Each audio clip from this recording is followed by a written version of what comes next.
Hello designers, exciting logo design টিউটোরিয়ালে আপনাদের সবাইকে স্বাগতম। তো আজকের এই টিউটোরিয়ালে আমরা দেখব একটি শেল্ড এবং একটি ল্যাবরেটরি আইকন দিয়ে দুইটার কম্বিনেশনে কিভাবে আমরা একটা ইউনিক লোগো ডিজাইন করতে পারি। চলেন শুরু করি।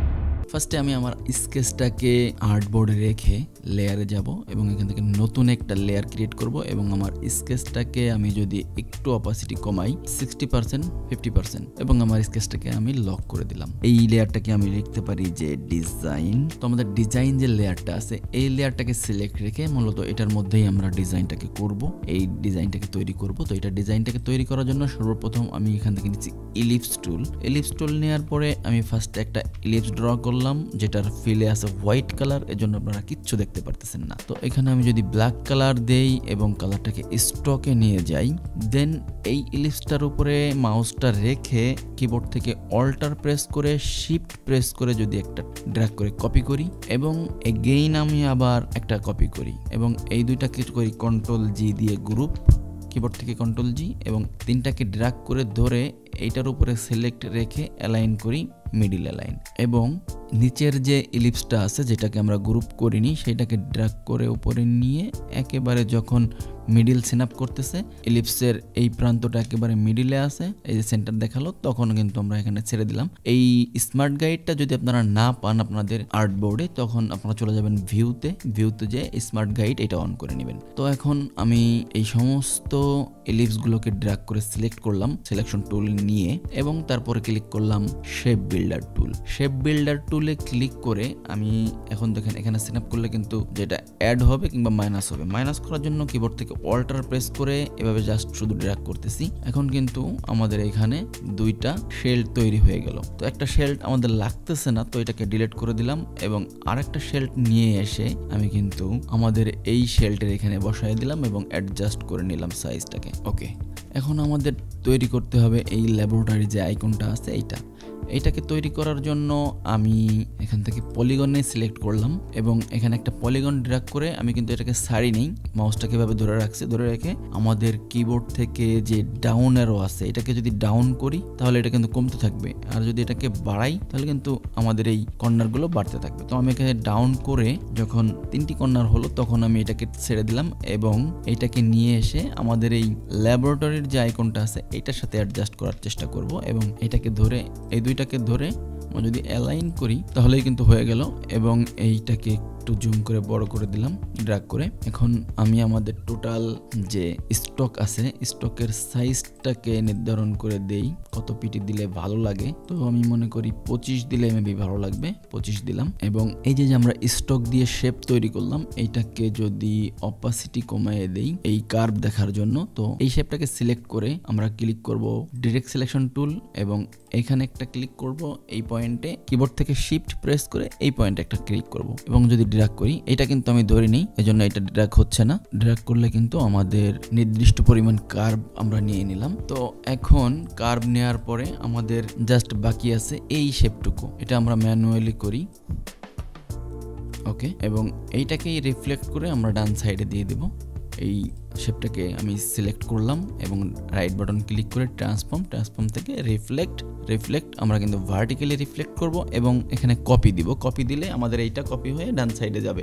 বাট আমরা যদি ওকে দিয়ে দিই তাহলে কিন্তু এইটাই রিফ্লেক্ট হয়ে ডান সাইডে চলে যাবে। তো আমাদের যেহেতু বোথ সাইডেই লাগবে তো আমি এটাকে কপি দিলাম এবং কিবোর্ড থেকে শিফট প্রেস করে কিবোর্ডের রাইট অ্যারোকে রাইট সাইডে প্রেস করতে থাকলাম। তো এটাকে আমি অ্যাডজাস্ট করে নিলাম। ওকে, এখন আমাদের যে শেপগুলোর আমরা অপাসিটি কমিয়েছিলাম সেই শেপগুলোর অপাসিটি বাড়িয়ে দিলাম এবং সমস্ত কিছুকে ধরে সিলেকশন টুল দিয়ে ড্র্যাগ করে সিলেক্ট করে অবজেক্টে গেলাম, এক্সপ্যান্ড করে আমরা আমাদের স্টকগুলোকে শেপে রূপান্তরিত করে ফেললাম।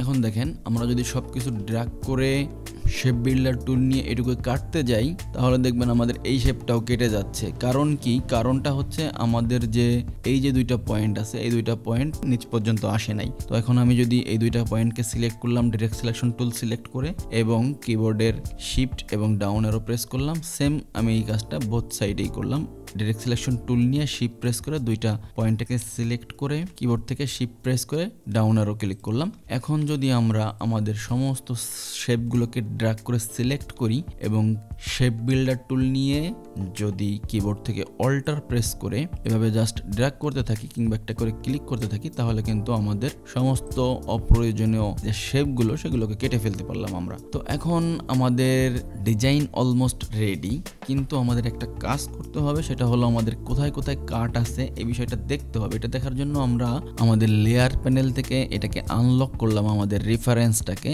এবং এটাকে ডান সাইডে নিয়ে গেলাম। ডান সাইডে নিয়ে যে এখন আমাদের দেখতেছি আমরা এখানে একটা কাট আছে, এখানে একটা কাট, এখানে একটা কাট, এখানে একটা কাট, টোটাল কাট হবে 1 2 3 4টা। তো এই 4টা কাটের জন্য আমি ফার্স্টে যেহেতু এইটা কাটতে হবে তো এইটাকে আমি সিলেক্ট করলাম এবং চলে যাব অবজেক্টে, অবজেক্ট থেকে পাথ, পাথ থেকে অফসেট পাথ, এবং আমরা এখান থেকে দেখে নেব কতটুকু কাট করলে ভালো লাগে। যেহেতু আমাদের শেপটা আছে 25, তো আমি এখান থেকে যাচ্ছি 15 কাট করি, 20 কাট করি। তো 20 পিক্সেল অফসেট পাথ করে আমি কিন্তু ওকে করলাম। এখন আমাদের কাজ করতে হবে যে আমরা যে অফসেট পাথ করছি সেই পাথটা সিলেক্ট আছে এবং আমাদের যে মেইন শেপ সেটাকেও সিলেক্ট করতে হবে। আমি সেটাকেও সিলেক্ট করলাম শিফট প্রেস করে, এবং যেটাকে আমরা কাটবো সেটাকেও সিলেক্ট করলাম। তো এটাকে সিলেক্ট করার পরে আমি শেপ বিল্ডার টুল সিলেক্ট করে এখানে কিবোর্ড থেকে অল্টার প্রেস করে এখানে একটা ক্লিক করলাম, এবং আমাদের আরেকটা কার্ড আছে এইখানে। তো এইখানেও আমি সেম পদ্ধতিতে এখানে অল্টার প্রেস করে কিবোর্ড থেকে আরেকটা ক্লিক করলাম। তো এখন যদি আমি এই শেপটাকে ডিলিট করে দিই তাহলে দেখেন আমাদের দুইটা কাট কিন্তু অলরেডি হয়ে গেছে। তো এখন আমাদের কাটতে হবে এই শেপটাকে। এই শেপটাকে কাটার জন্য আমাদের এই শেপটাকে অফসেট পাথ করতে হবে। যখন আমরা এই শেপটাকে কাটলাম তখন এইটাকে অফসেট পাথ করলাম। এখন আমরা এই শেপটাকে কাটবো, তার মানে এইটাকে অফসেট পাথ করতে হবে। এটাকে অফসেট পাথ করব কিভাবে? সেম পদ্ধতিতে এটা সিলেক্ট রেখে অবজেক্ট, অবজেক্ট থেকে পাথ এবং অফসেট পাথ। আমাদের 20 পিক্সেল, যেহেতু আমরা 20 পিক্সেল নিয়ে কাটতেছিলাম তো সেম সাইজের পিক্সেল আমাদের আগেই নেওয়া ছিল, এই জন্য এটাই শো করতেছে। তো এখানে আমি আবার ওকে দেবো, সব জায়গায় যাতে গ্যাপ সমান থাকে এই জন্য আমরা একটা নির্দিষ্ট অনুপাতে এটাকে কাটতেছি। তো ওকে, এখন আমরা এই শেপটা যেহেতু সিলেক্ট আছে তো মাঝখানের এই শেপটাকেও সিলেক্ট করব এবং শিফট প্রেস করে এইটাকেও সিলেক্ট করব। তো এখন শেপ বিল্ডার টুল ক্লিক করে আবার আমরা চলে যাব আমাদের কিবোর্ডে, কিবোর্ড থেকে অল্টার প্রেস করব, এখানে একটা ক্লিক করব এবং এখানে একটা ক্লিক করব। তাহলে আমাদের কাটার একেবারে লাস্ট কাট আমরা দিয়ে ফেললাম। এখন যদি এই শেপটাকে আমরা ডিলিট করে দিই তাহলে কিন্তু আমাদের ডিজাইনটা এখন দাঁড়ালো এইরকম। এখন আমাদের অল্প একটু কাজ বাকি আছে, সেটা হলো এই মাঝখানের এই শেপটা। এটা করার জন্য আমি ইলিপস টুল নিলাম, ইলিপস টুল নিয়ে এখানে একটা সার্কেল ড্র করলাম এবং এই শেপটাকে আমরা সেই সেম পদ্ধতিতে নেব। তো এইটাকে আমি ড্র্যাগ করলাম এবং শিফট প্রেস করে প্রপোর্শন অনুযায়ী বানালাম, নিয়ে নিলাম এবং এটাকে আমি অল্টার প্রেস করে একটু সাইজে ছোট করে নিলাম। ওকে, এখন যদি আমরা এটাকে মিডিলে দিয়ে দিই তাহলে আমি মনে করি আমাদের ডিজাইন অলমোস্ট রেডি। এই শেপটাকে একটু ছোট করলাম, এইটাকে একটু অ্যাডজাস্ট করে নিলাম। এখন কিন্তু চাইলেই আমরা আমাদের এই ডিজাইনটিকে একটি গ্রেডিয়ান্ট, চমৎকার গ্রেডিয়ান্ট কালার দিতে পারি। গ্রেডিয়ান্ট কালার দেওয়ার জন্য আপনারা চলে যাবেন UI।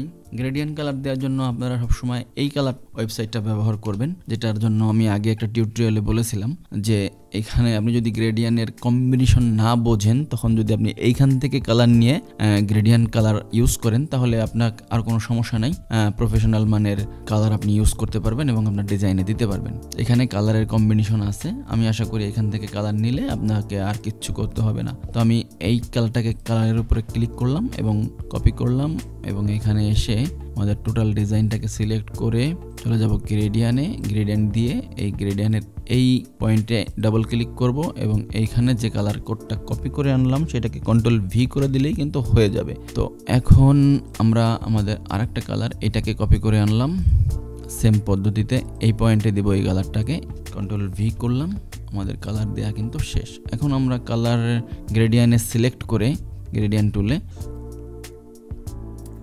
দিক নির্দেশনা দিয়ে দিলাম কোন দিক থেকে কোন দিকে গ্রেডিয়ান্টটা কিভাবে যাবে এবং টোটাল ডিজাইনটাকে ধরে আর্টবোর্ডের সাথে অ্যালাইন করলাম এবং একটা সুন্দর ডার্ক কালারের ব্যাকগ্রাউন্ড কিন্তু আমরা আমাদের ডিজাইনে দিয়ে দিতে পারি। রেক্ট্যাঙ্গেল নিয়ে রাইট বাটন ক্লিক করে অ্যারেঞ্জ থেকে সেন্ড টু ব্যাক করে দিলাম এবং এটাকে একটা ডার্ক কালার দিব গ্রেডিয়েন্ট কালারের পরিবর্তে। তো এখানে ডাবল ক্লিক করলাম এখন যদি আমরা এই কালারের এই ডার্ক কালারটা দেই তাহলে কিন্তু আমাদের ডিজাইনটা দেখতে সুন্দর লাগতেছে এবং আমার কাছে মনে হচ্ছে আমাদের এই যে মিডিলের এই জিনিসটা এটাকে একটু উপরে উঠাইলে ভালো লাগবে। এখন মনে হচ্ছে পারফেক্ট আছে। তো আমি আশা করি আপনারা বুঝতে পারলেন কিভাবে একটা সিম্পল হ্যান্ড স্কেচ থেকে একটা পারফেক্ট লোগো ডিজাইন আমরা করতে পারি। আমি আশা করি এই টিউটোরিয়ালটি আপনাদের জন্য খুবই এনজয়েবল ছিল, আপনারা এনজয় করেছেন আমার সাথে, আমিও খুব এনজয় করেছি এই টিউটোরিয়ালটি বানানোর সময়। যদি এই টিউটোরিয়ালটি আপনাদের ভালো লাগে তাহলে অবশ্যই আপনার বন্ধু বান্ধবের সাথে ভিডিওটি শেয়ার করবেন। নেক্সট আরো এক্সাইটিং টিউটোরিয়াল আপনাদের সাথে কথা হবে। সে পর্যন্ত ভালো থাকবেন, ধন্যবাদ।